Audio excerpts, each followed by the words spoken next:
सुप्रिय दर्शक auto driver এক রাসেলওয়ালা এক ব্যক্তি সে আপনাদের সামনে একটি গান প্রচার করবে সে দ্রব্যমূল্য নিয়ে। জি রাসেল ভাই, আপনি কি বিষয়ে একটি গান বেঁধেছেন, আপনি একটু বলবেন প্লিজ।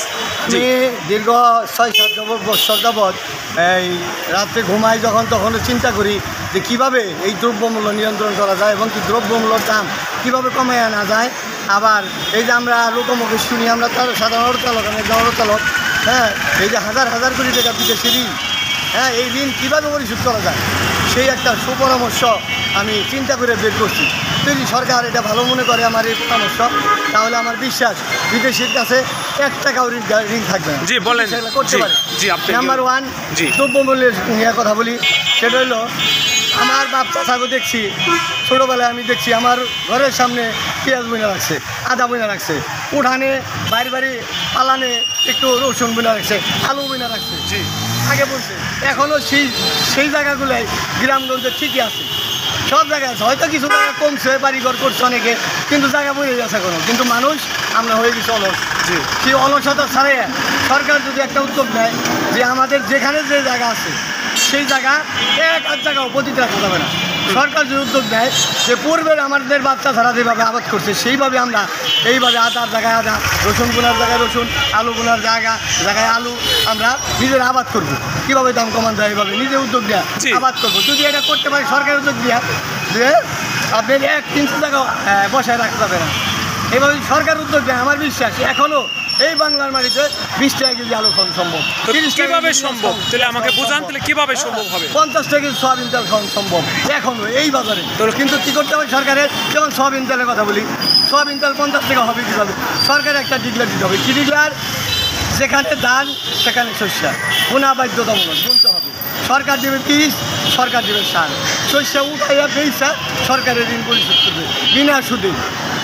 এই উদ্যোগ যদি সরকার নিতে পারে, শস্য বোনা বাধ্যতামূলক করতে হবে প্রতিটা জমিতে। ধানের সিজনে ধান, শস্যের সিজনে শস্য। এটা আবার গুনতেছে কি না, খালি বক্তব্য দিয়া ফিরে দিলাম তা হবে না।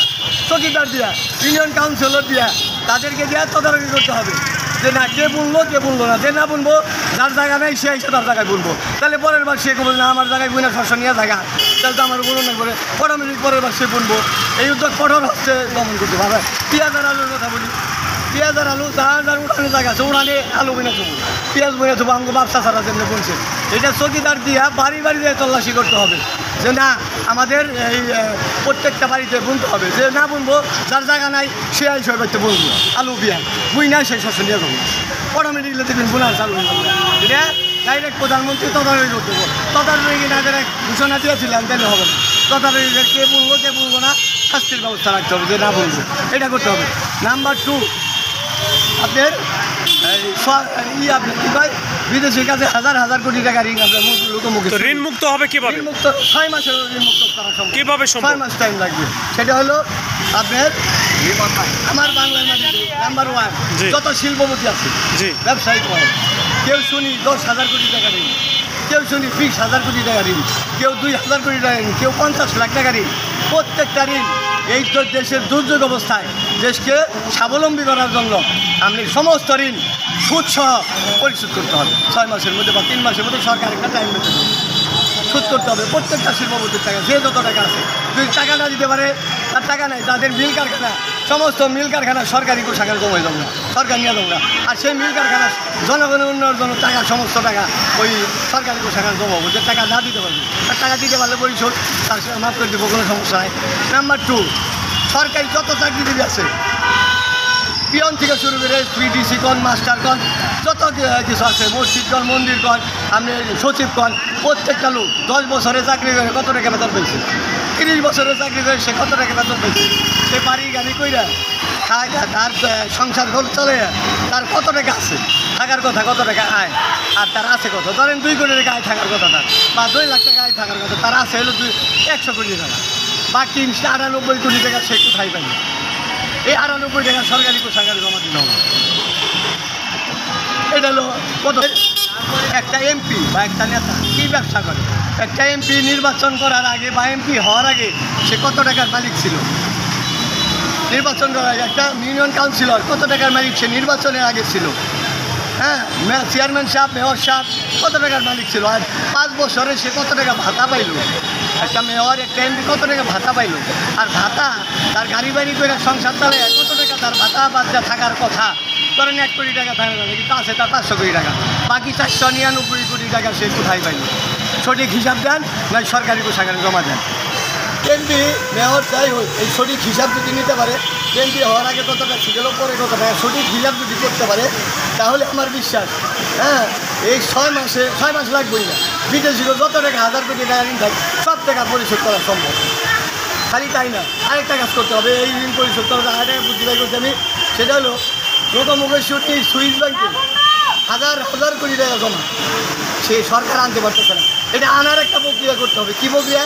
যার টাকা সে যদি ইচ্ছা করে ওই দেশে সেটা আনতে পারে, তার কী করতে হবে? একটা সিআইডি তার সাথে দিতে হবে, একটা সিআইডি তার সাথে দিয়ে তার ওই দেশে পাঠাইতে হবে, তার এই শর্ত দিতে হবে, তুমি যদি তোমার এই টাকা আইনা এই দেশে আনতে পারো, আইনা যদি তুমি এই মিল কারখানা করো, আমাদের দেশের লোক কাজ করবে, তাহলে তোমার মাপ টাকা যদি আনতে পারো, আর যদি না আনতে পারো তাহলে এই পাচার করার জন্য তোমার কঠিন শাস্তি হবে, বিদেশে পাচার করার জন্য। সুইস ব্যাংকে টাকা রাখলা কেন তুমি? বাংলাদেশের এত ব্যাংক থাকছে, আর যে আনতে পারে তাহলে তার মাপ, এটা করতে হবে। আর সরকার গঠন করে 5 পয়সার লাভ নেয় যদি সঠিক উদ্যোগ না নিতে পারে। আমি একটা অটো চালক, আমি চিন্তা করে যেগুলো বের করতে পারি, তাহলে এত বড় বড় মানুষ তারা চিন্তা করে বের করতে পারবে না। একটা সুষ্ঠু নির্বাচন দিতে হবে, নির্বাচনের আগে যে নির্বাচন করবো খালি এমপির হিসাব দিলে হবে না। একটা এমপি কী করেন, টাকা দেয় 500 কোটি টাকার মালিক, ওই 500 টাকা তার নামে 1 টাকাও নেই, শ্বশুরের নামে, খালার নামে, চাচাতো ভাই নামে, বোন নামে, পোলার নামে, আত্মীয় স্বজন যারা আছে ব্যক্তির নামে টাকা করে, কিন্তু তার নামে 1 টাকাও নেই। নির্বাচন করার আগে প্রত্যেকটা আত্মীয় স্বজন, শালা সমুন্দি, ভাই বেড়াদার, বউগুলা পান, শ্বশুর শাশুড়ি, সব 30 টাকার সম্পত্তির হিসাব দিতে হবে, হিসাব দিয়ে নির্বাচন করতে হবে। আবার যখন নাই আসবো সবটির হিসাব দিয়া পরে নাই নষ্ট বলছে কত টাকা ভাতা পাইলে, কত টাকা তুমি বানাইছ এই কয় বছরে, 5 বছরে বা 10 বছরে, এইটা যদি করতে পারে তাহলে সামনে এই দেশটা আসলেই শোনা, এই দেশটা আসলেই শোনা। সৌদি আরব হলো খনিতে শোনা হয়, আমার এই দেশে পায়ের নিচে শোনা, জেনে পারা তুমি এনেই শোনা। এই যে সিমেন্ট হয়েছে, এই সিমেন্ট খুঁজে যদি মাটি বাই করি, এনেই যদি আদা রসুন বুনি, এনেই হবো, এনেই আদা হবো, এনেই রসুন হবো, তাহলে আমার দেশটা শোনা। কারণ আমার দেশে যখন যাবনি তাই হয়, এই দেশটা আসলেই শোনা। কিন্তু কিছু সংখ্যক লোক, 18 কোটি মানুষের মধ্যে কিছু সংখ্যক লোক আমার এই দেশটারে জংদানা লোহা বানায় রাখছে। আমার সোনার বাংলা ঠিক আছে, আমি তোমায় ভালোবাসি, এই জিনিসটা ঠিক নাই। হ্যাঁ, চিরদিন আমি ওই সঙ্গে